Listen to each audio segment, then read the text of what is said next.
मौर्य साम्राज्य के संस्थापक चंद्रगुप्त मौर्य एक ऐसे शासक थे जिनके अदम्य साहस और असीम शक्ति की गाथा भारतीय इतिहास के पन्नों में स्वर्णाक्षरों में लिखी गई है। चंद्रगुप्त मौर्य एक ऐसे शासक थे जिन्होंने संपूर्ण बिखरे हुए भारत को अखंड भारत बनाने का काम किया। उन्होंने सिकंदर को भारत से वापस लौटने पर मजबूर किया और सेल्यूकस निकेटर को कई बार घुटनों पर आने को मजबूर कर दिया। उन्होंने अपने कुशल रणनीति से न सिर्फ भारत बल्कि भारत के पड़ोसी देशों पर भी राज किया। आज की इस वीडियो में हम जानेंगे महान सम्राट चंद्रगुप्त मौर्य के इतिहास के बारे में। तो बने रहिए वीडियो में हमारे साथ वीडियो के अंत तक। चलिए शुरू करते हैं। बात है 327 ईसा पूर्व की, जब भारत पर नंद वंश का राजा घनानंद शासन कर रहा था। घनानंद एक लालची, क्रूर और अत्याचारी शासक था।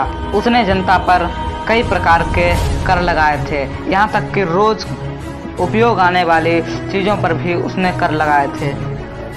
जिस समय भारत पर घनानंद का शासन था उस समय सिकंदर विश्व विजय के लिए निकला था। उसका उद्देश्य संपूर्ण पृथ्वी पर राज करना था। सत्ता के मद में चूर इस शासक घनानंद को कोई चिंता नहीं थी और न ही सिकंदर के आने की इसको भनक थी। देश के एक शुभचिंतक ब्राह्मण आचार्य चाणक्य को चिंता हुई कि कहीं ऐसा ना हो कि सिकंदर भारत पर अपनी विजय पताका फहराकर इस पर राज करने लगे। उन्होंने सोचा कि क्यों ना राजा के पास जाकर इस समस्या का कोई हल निकाला जाए और वे घनानंद के दरबार में गए। लेकिन घनानंद ने उनकी बातों को इग्नोर करते हुए उनको अपमानित करके सभा से बाहर निकाल दिया और उनकी बातों पर ध्यान नहीं दिया। अपने अपमान से आग बबूला इस ब्राह्मण ने प्रतिज्ञा की, घनानंद, जब तक मैं तुम्हारे साम्राज्य का विनाश नहीं कर दूंगा, जब तक मैं तुम्हारी इस सत्ता को जड़ से उखाड़ नहीं फेंकूंगा और इस सिंहासन पर किसी ऐसे व्यक्ति को ना बैठा दूं जो संपूर्ण भारत को एक करने का काम करे, तब तक मैं अपनी शिखा नहीं बांधूंगा। घनानंद ने आचार्य चाणक्य के पिता चणक को भी मारा था, इसलिए उन्होंने प्रतिज्ञा की कि जब तक मैं अपने पिता की मृत्यु का प्रतिशोध नहीं ले लूंगा तब तक मैं अपनी शिखा नहीं बांधूंगा। उन्होंने कहा कि यमराज, आप अपनी सूची से घनानंद का नाम काट दीजिए, इसकी मृत्यु का लेख अब मैं लिखूंगा। और आचार्य चाणक्य वहां से चले गए।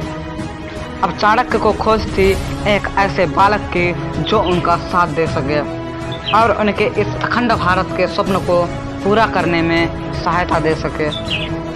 वे तक्षशिला में अध्यापन कार्य करते थे, इसीलिए एक बार वो तक्षशिला को जा रहे थे तो रास्ते में उन्होंने एक नज़ारा देखा कि वहाँ एक टीले के पास कुछ बालक अपना खेल खेल रहे थे। उस खेल में एक बालक जो बहुत ही साहसी और बुद्धिमान प्रतीत हो रहा था, वह राजा का रोल निभा रहा था।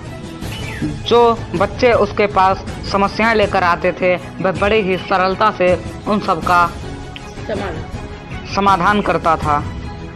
आचार्य चाणक्य उस बालक से बहुत ही आकर्षित हुए। आचार्य चाणक्य एक खेल देखते रहे, लेकिन कुछ देर बाद जब सभी बालक चले गए तो वह बालक खड़ा था। आचार्य चाणक्य जैसे ही उसके पास बढ़े कि अचानक उनके सामने एक चीता आ गया।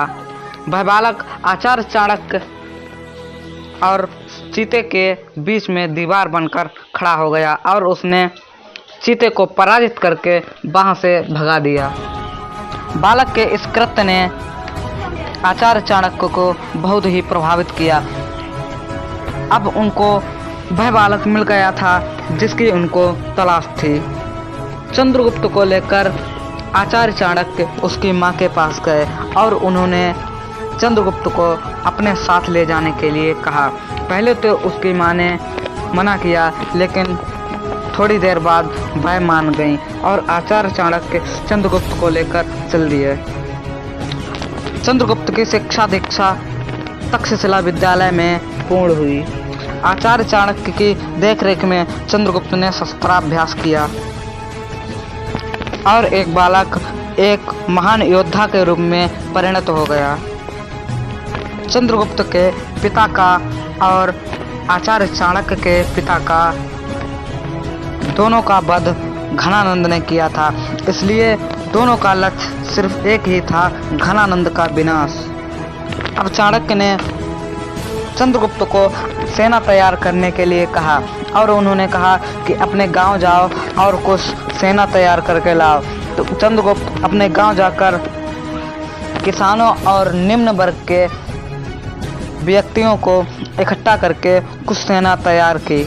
उन्होंने सोचा कि अब हम घनानंद पर आक्रमण करने के लिए तैयार हो चुके हैं, लेकिन यह बात सही नहीं थी। उन्होंने हमला किया और उन्होंने घनानंद पर हमला किया और पराजय का मुंह देखना पड़ा। पराजय के बाद वह एक जगह खड़े थे तो उन्होंने एक दृश्य देखा कि एक कुटिया में एक बुढ़िया और उसका बालक भोजन कर रहे हैं। बालक चावल खा रहा है। बालक ने चावल लेने के लिए हाथ जैसे ही प्लेट में डाला तो उसका हाथ जल गया और वह चिल्ला उठा। तो उसकी माँ ने कहा कि तूने तो बिल्कुल चाणक्य और चंद्रगुप्त की तरह कार्य किया है, सीधे बीच से ही खाने लगा। उन्होंने भी ऐसा ही किया था, इसलिए उनको आज पराजय का मुंह देखना पड़ा। पहले परिधि से खाओ तो गर्म नहीं लगेगा। अब आचार्य चाणक्य को यह बात समझ में आ चुकी थी कि उनको क्या करना है। उन्होंने सीधे केंद्र पर हमला किया था, लेकिन उनको करना चाहिए था परिधि पर, यानी कि पहले आसपास के राज्यों को जीतना और अपनी एक सशक्त मजबूत सेना बनाकर बाद में केंद्र पर हमला करना था। लेकिन उन्होंने ऐसा नहीं किया था। अब उनको सब बात समझ में आ गई थी, तो उन्होंने अब पंजाब पर हमला करके चंद्रगुप्त को पंजाब का राजा बना दिया और खुद वहां के प्रधानमंत्री बन गए। ऐसे धीरे धीरे करके उन्होंने आसपास के राज्यों को जीतकर बाद में एक मजबूत और सशक्त सेना बनाकर घनानंद पर हमला करके उसको मौत के घाट उतार दिया और नंद वंश का विनाश करके मौर्य साम्राज्य की स्थापना की। चंद्रगुप्त मौर्य वहाँ के मगध के राजा बने और आचार्य चाणक्य वहाँ के प्रधानमंत्री बने। इस वीडियो में बस इतना ही। अगली वीडियो में हम जानेंगे कि कैसे चंद्रगुप्त मौर्य ने अपने शासन का विस्तार किया, कैसे उन्होंने सफल शासन किया और किस प्रकार उन्होंने कई बार सेल्यूकस निकेटर को घुटनों पर आने के लिए मजबूर कर दिया। मिलते हैं नेक्स्ट वीडियो में, तब तक के लिए जय हिंद, वंदे मातरम।